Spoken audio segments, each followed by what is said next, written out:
Hello, hello and welcome. Today we are going to look at our final lecture for the class.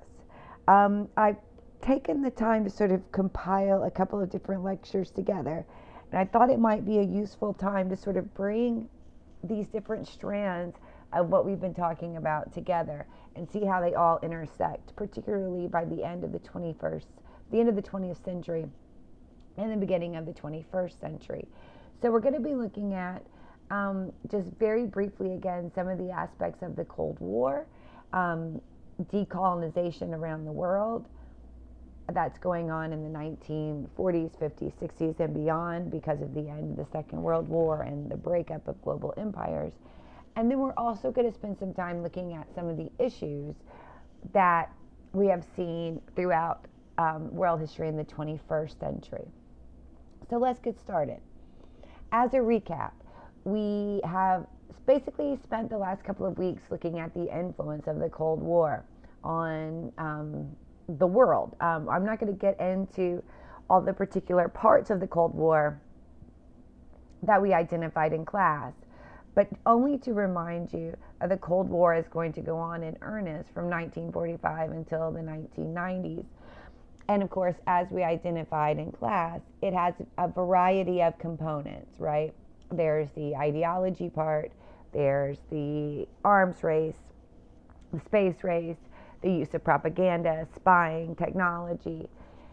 So collectively, we see that this global engagement of the Cold War affects every population. It's going to affect emerging nation states. It's going to create wars. And it is also going to really have a profound effect on almost every aspect of life, including civil rights and decolonization efforts, as we've seen. All right. One other thing to note here that we didn't really go over in class, but the United States is very much using the Cold War as a way to influence its power geopolitically, geospatially, and we really see this happening in Europe, where the United States is using its money and the money of NATO to rebuild Europe after the Second World War, and European countries basically ally with the United States in order to access that money. We can also see, at least from the Western point of view, what looks like, again, the inner workings of the domino theory. And if you remember back to our discussion in class, the domino theory was the idea that any country that borders a communist country would eventually collapse to communism. So anything you see here on the map is pink, right, is a communist country. So from at least the European, or rather the Western perspective, the American perspective, this seemed like it was going on. As we mentioned in class, the U.S. does get involved in a proxy war with the Russians and the Soviet Union over communism in Korea. One of the reasons to know this today, as we have discussed in class, is that the country remains separated into North and South, the North being a communist, the South being a capitalist democracy. This partition of the country has remained since the 1950s and continues to create global problems. As we've talked about before, one of the specific ways we see the development of the Cold War is through technology, and particularly the creation of both nuclear weapons as well as missiles and new types of military to facilitate these weapons. What you see right here is what you call ICBM, or intercontinental ballistic missile. And these are much more refined missiles that both sides of the Cold War will have pointed at each other. This is significant for a number of reasons, but throughout the 1950s, 60s, and again by the end of the 20th century, there was a belief that a nuclear war or a third world war would happen, and that no one would survive a third world war. You also have another aspect of the CIA, which we briefly talked about in class, developing throughout the 1950s, and that is the use of the CIA, or the Central Intelligence Agency, a U.S. federal agency created to spy, basically, um, becomes quite a national and international powerhouse. The CIA helped to undertake regime change. They helped to get certain pro-American leaders elected. So they work in spying and in information, and they are growing in their power throughout the 1950s. And here is a map of just some of the places that you might see globally in which the U.S.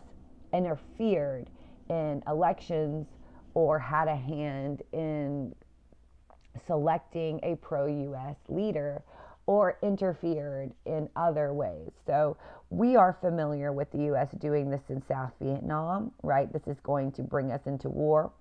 But take a look right here in the 1950s, one of the first and earliest successes that the United States has in using the CIA to overturn a foreign government was in 1953 in Iran. So before 1953, they were run by an anti-American leader. The CIA gets rid of him in 1953, and from 1953 to roughly 1978, they are ruled by a pro-American leader. We're going to do this in Guatemala in 1954. We're going to do this in the Congo in 1956, 1960. What's not on here is that we do this in Ghana, also in the 50s. So this is also not a complete list, but it does give us some indication of just the particular places that we would find this level of involvement. We spoke very briefly about this again, but it's worth mentioning. One of the particular high points of the Cold War, and one of the events that brings the U.S. and the Soviet Union closest to nuclear war, was the Cuban Missile Crisis. And again, Cuba, 50 or 90 miles rather from the American border, right, was having a communist revolution in the 1950s. The U.S. was spying, also using the CIA to try to depose of its communist leader, Fidel Castro. And in so doing, we secretly uncover Soviet bombs that are located on the island through our spy planes.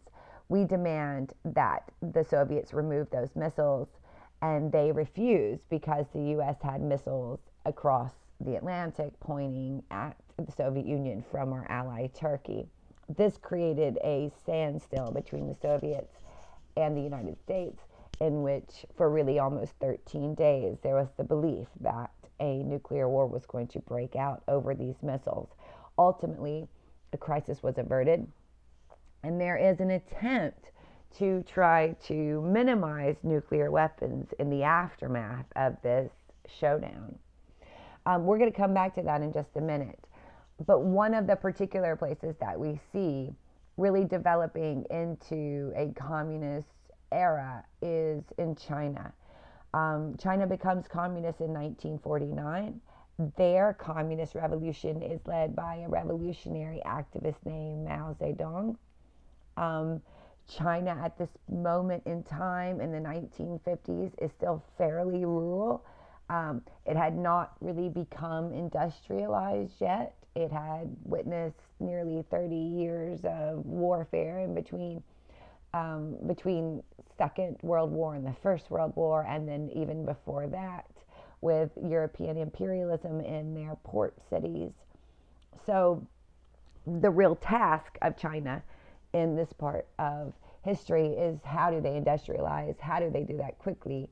How do they secure their borders?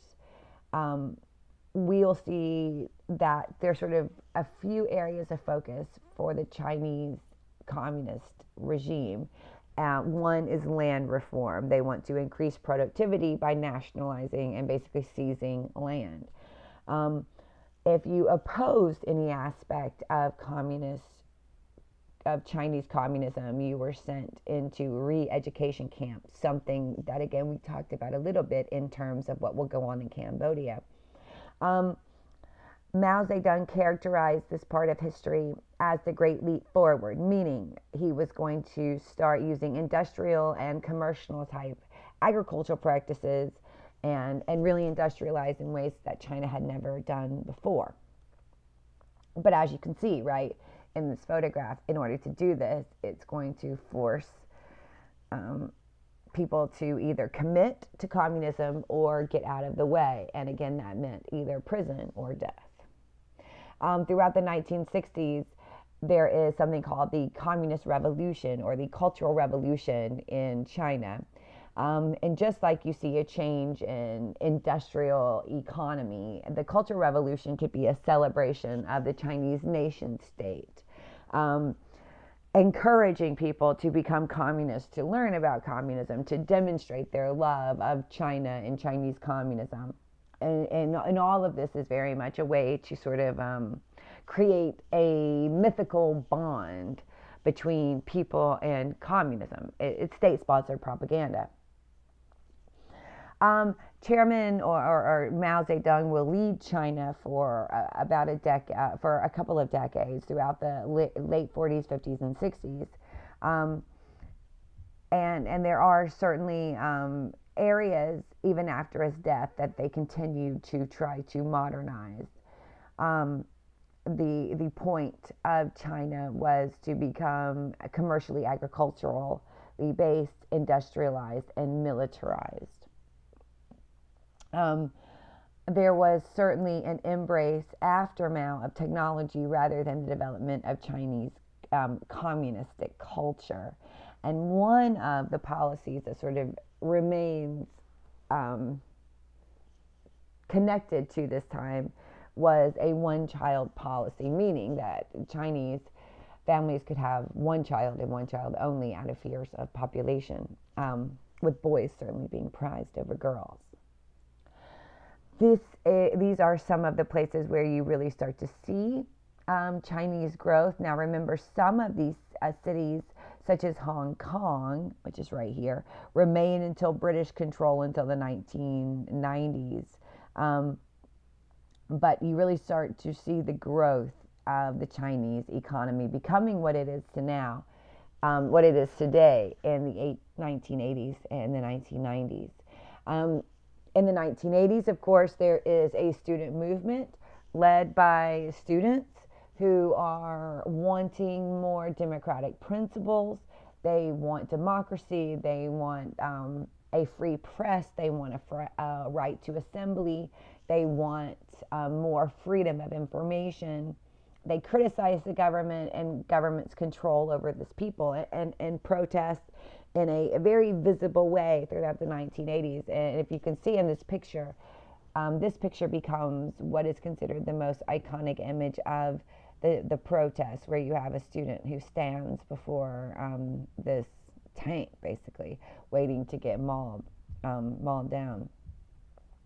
The army was sent to quell the protests, and ultimately this results in the killing of thousands of protesters, again, mostly students, in the 1980s. So we would have seen that in South Africa, we would have seen it in China, we've seen it in a variety of places.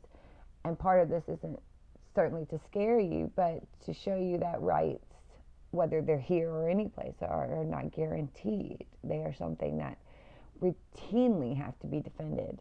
The other major part of this is decolonization. So the majority of our course is spent understanding the colonization of the New World and then the imperialization of the Old World and its effect on people and how local indigenous people have resisted that, as well as how this creates the African diaspora. So the next part of all of that is then to unpack, well, then how does decolonization affect populations? And as you can see, right, after 1945, with the end of the Second World War, we're going to see the creation of entirely new countries, right? We looked at that if you remember after World War I, right? So let's see, World War I, borders.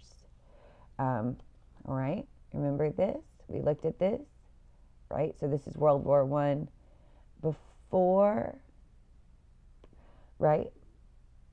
The war, you had this German Empire, Austria-Hungary, Russian Empire, right?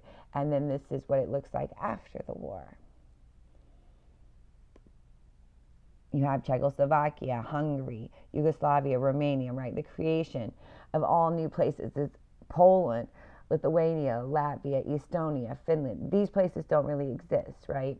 Before. So the reason to know this is that whenever you see this change of borders, it comes with disruption. So we know that. We have the precedent for that, right? Oh, shoot. Okay, so here, let's see it again in terms of Africa. So remember, let's look at Africa. We know what it's going to look like after colonization, before colonization. Here we go. Images.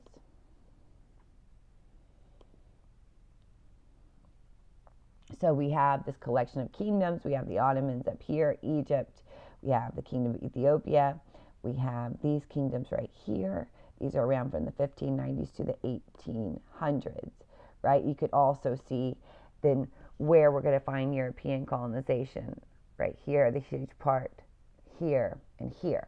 So this then is what, or here's another really good one that is attempting to really highlight the ethnic and linguistic difference and regions throughout. That's a good one.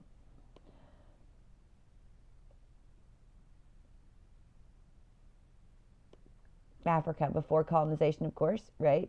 Not bound up into countries. The borders that we know them are really going to be dependent on reaction to European colonization. So let's go back over here. This is what we're going to see after European colonization and independence movements. So you have the creation of these modern nation states throughout the continent here. The same thing here, right? We're going to take a look at particularly this part of the world that becomes highly problematic in terms of borders, as well as here and throughout Southeastern Asia.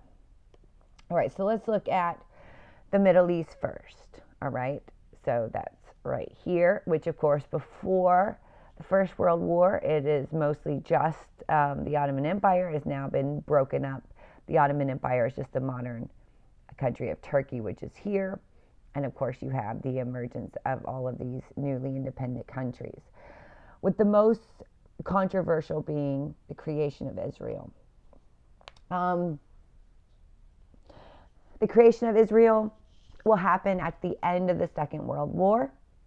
Even before the Holocaust, there is a movement called the Zionist movement that attempted to take land in the Middle East for a contemporary and modern Jewish state. But after the Holocaust, the need to do this really hastens. And the United Nations, which is also recently constructed in the late 1940s, really steps in with a plan. And what they do is they take this former land, which was British, parts of Palestine, and they're going to cut into it to create the modern country of Israel. As you might imagine, this is going to be very problematic to the Palestinians, basically creating a two-area state, although it doesn't really work out that way. So here you have, right, everything you see right here in purple is it belongs to the modern country of Israel, and then everything you see, and the green is an Arab state. Now, if you're asking why can't they share, there has been a change in borders, again, dramatically over time, and this is going to become one of the very unstable places that we see borders today. All right. We would also see decolonization efforts going on in Egypt, also in the 1950s. There is a military coup in Egypt in 1952 led by Nasser. And Nasser is going to rule He rules very much by himself as an autocrat or as an authoritarian. He's supported by the military. He uses the Cold War very much for his advantage, playing the United States and the Soviet Union against each other. And there is a collective want to build the Suez Canal right here that would link the Mediterranean with the Red Sea. And they're doing this in the 1950s. And Nasser helps to complete this, which is very much seen as a victory for him, and was considered the most powerful Arab leader for most of the Cold War. Throughout the 1960s, there is ongoing tension, as well as battles and rebellions and military skirmishes between Israel and the Arab world. There is the Six-Day War, which began when Israel launched a strike against Egypt. And then there was the Yom Kippur Ramadan War as well. So again, when you see this change in borders, right, it's going to come usually with conflict and violence. In the Middle East, we continue to see this develop. In India, which has the history of incredibly long colonization, both before the Europeans who began to arrive in the 1600s, even before that, India is conquered by the Mughal dynasty, bringing Islam in, which had also created resentment between Muslims and Hindus and other religions as well. India is going to finally become independent in 1947. The Indian independent movement is led mostly by Gandhi, who never has any sort of political position but is a social activist. But Gandhi is assassinated in 1947, and basically on the precipice of a civil war breaking out between India and the newly created Muslim occupied territory known as Pakistan. Oh, whoops, sorry about that. There will continue to be conflict between India and Pakistan from the 1940s until today. And again, this part of the world, border right here, is also considered to be one of the most chaotic borders of the 21st century. All right. We talked a little bit about decolonization in Southeast Asia. But again, the French are going to pull out of their empire, which was located not just in Vietnam, but also, as we talked about last week, in Cambodia and Laos, all right here. When the French leave, this also creates a civil war between communists and those who don't want communism, leading to a U.S. involvement in Vietnam beginning in 1964 officially, although it's worth saying that the U.S. had been there for a long time, even before that. Decolonization in Africa really should show us just the complicated legacy of European imperialism. African empires are beginning to become nation states basically throughout the 1950s. When this happens, you also start to see a shift in the population, with more people moving into urban areas and cities than ever before. One of the specific places, or the first place to become independent in sub-Saharan Africa, is the former British colony of Ghana. And this is led by President Kwame Nkrumah, who was also a follower of Gandhi's nonviolent approach to social and political change. President Nkrumah is also going to follow civil rights in the United States very, very closely. And he saw a kinship between himself and Martin Luther King and other African American civil rights activists.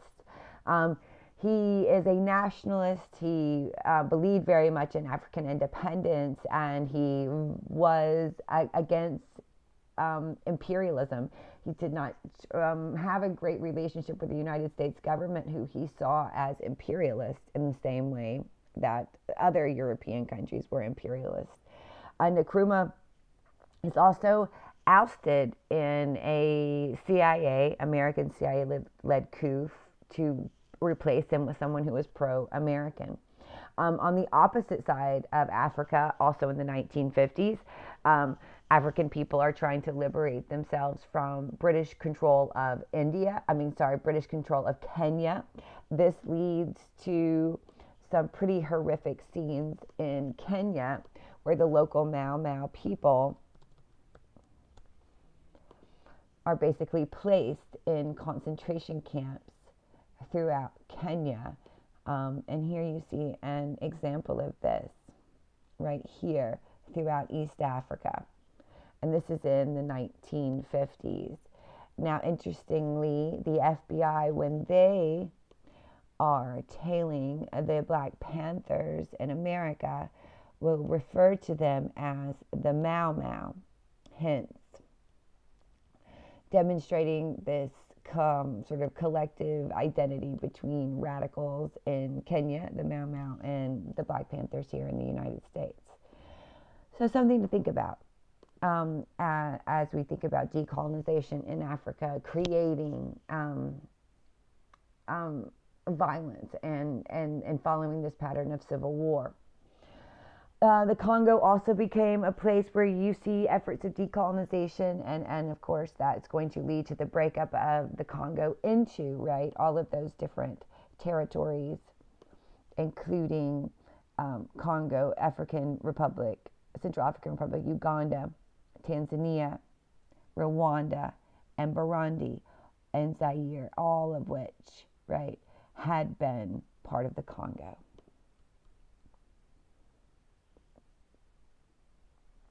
We talked a little bit about this before, so I won't go into the situation in South Africa, other than to say, right, that we would have found, again, similar apartheid type of policies in Botswana as well as in Zimbabwe, outside of South Africa.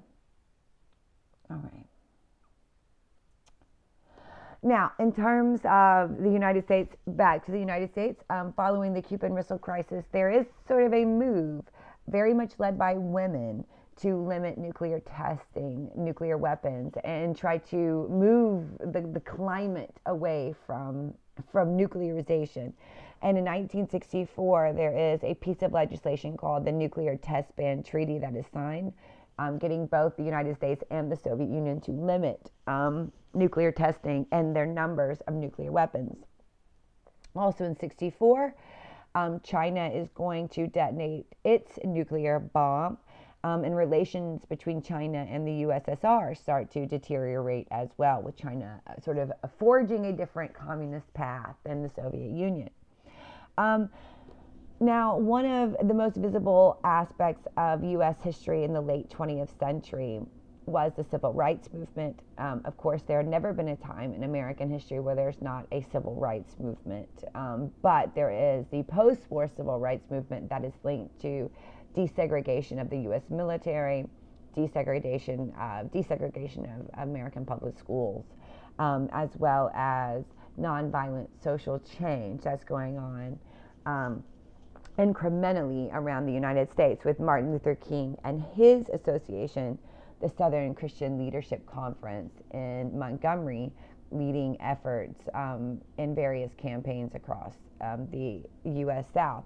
Of course, it's, like I mentioned before, Nkrumah in Ghana, as well as Ho Chi Minh in Vietnam. We're very well aware of Martin Luther King and different aspects of social organizations that were going on here. Along with the civil rights movements of the post-war years, we would have also seen Native American movements for rights. They are not considered citizens of the United States until the 1930s, and still remain some of the poorest populations of the United States today. There is a women's movement that is also campaigning for equal rights to education, equal rights to property, equal rights to jobs, right? Equal rights to playing sports, equal rights to a variety of reproductive rights, of course. as well as the gay rights movement, which is also certainly around before the 1960s, but also becomes a much more visible movement after 1969 and these very public attacks by the police on gay establishments. So you see a variety of rights-based movements, and they're also interrelated, obviously, in many fundamental ways. Throughout the 1960s, you also see a consumer and a youth cultural movement. This is certainly visible in the United States, but it's a global phenomenon that's going on. In 1968, there are student protests all over the world that are sort of talking about similar issues that you would have heard in the United States. In the 1970s and beyond, there is a global economic downturn. There are oil crises and the beginnings of a very visible shift in the climate that is man-made, that is industrial in scope, and is now being observed by various countries' Cold War scientists.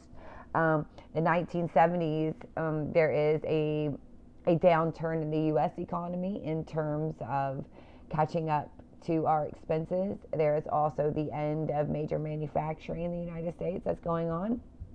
And with this, we're going to see a rise of conservative values in the United States as well as in other countries in Europe. So this is never just one thing. It is going to be linked to other global movements where in the United States and other places like England, France, and Germany, people are talking about rolling back, no longer helping the poor because of the expense of the military.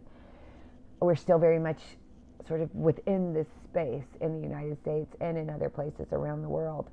And you can really see what's going on in the 21st century in terms of the global distribution of wealth. These terminologies, first tier, second tier, third tier, they're going to replace concepts like first world, second world, third world. Those concepts don't really exist outside of the Cold War. But you can see that the United States has become the most prosperous country on the planet, and yet 1%, right, owns like 90% of the country. So although it is a wealthy country, it is not dispersed equally, we might add. All right. After 1991, it is the post-communism, post-Cold War era. The U.S. emerges from the Cold War as the world's only superpower. There is a driving consumer economy in the United States that is now becoming global. And there is a concept known as globalization, in which sort of the availability of goods is omnipresent throughout different countries. It's easier to communicate. There's sort of one currency. People are speaking the same language, and there's technology that's unifying now of this. Of course, there are many people who feel like this new global economy is leaving populations out, right? That is concentrating wealth in the hands of very few and making some countries powerful while others remain underdeveloped. So there is a debate about globalization and how it's actually affecting people. But nonetheless, right, throughout this time period, the U.S. still is using its military strength as a demonstration of its power. We have unchecked military superiority in the 21st century. We had become the world's police people. The U.S. is going to lead interventions in Iraq in the 1990s, and then again following attacks on 9/11. And the United Nations and NATO, which also play peacekeepers here, are also entities that are, or at least the UN, that is not well supported by the United States. All right. And right here you see sort of where the U.S. has military commitment since 1945. So we are here, right? And places that you see with defense treaties with the United States are in this pink color. If you see a star, this is a military intervention. and then that black icon is an actual base. So it tells a complete story of U.S. power abroad. All right. Now, even though the Soviet Union collapses and the Cold War is over, there are still a number of communist places, China being one of them, Vietnam being another, North Korea, right? So there are a number of places that still maintain communism, Cuba, even after the Cold War is over. In the 21st century, a new Chinese middle class emerges who are sophisticated, educated, urban, and who are changing the rest of the world through their dynamic economy. The government also still very much controls and regulates information, but there has been huge economic growth that has gone on in China over the last 20 years. The same thing happening in Vietnam, where particularly U.S. manufacturing of textiles, that's clothing and things made out of cotton, now it's primarily done in Vietnam, which has boosted their economy very much to the detriment of American workers. All right. In the 21st century, we would also see an emergence of fascist thought that's going on around the globe. Turkey becoming an example of a increasingly fascist country led by a military that's buttressed by Islam. That has become destabilizing and has become undemocratic throughout the last 15 years. In the early 2011, there are movements throughout the Arab world known as the Arab Spring for independence, as well as cultural and social reforms. This was spread mostly by young activists, mostly also on social media, that were taking political power back and trying to have more democratic elections. This had varying levels of success around the Arab world, but it's also linked to changes of power in Egypt, as well as the ongoing civil war that has been going on in Syria over the last 6 years. Now, the final point really is about the environment, right? And man-made climate change. So we are starting to see the global manifestation of man-made climate change all over the populations, right? And what you see right here are industrial countries that are in black, that are in red, that have put so much pressure on the environment. So that's obviously the U.S. and Canada, as well as Russia, which is here, Australia, Japan, and other parts that have been modernized. The consensus in terms of the environment is that it is the result of greenhouse gases, and greenhouse gases are also emitted by cars, and this becomes a massive threat to the environment. And this is where we will stop. Please let me know if you have any questions, issues, or concerns as we conclude the course. Thank you.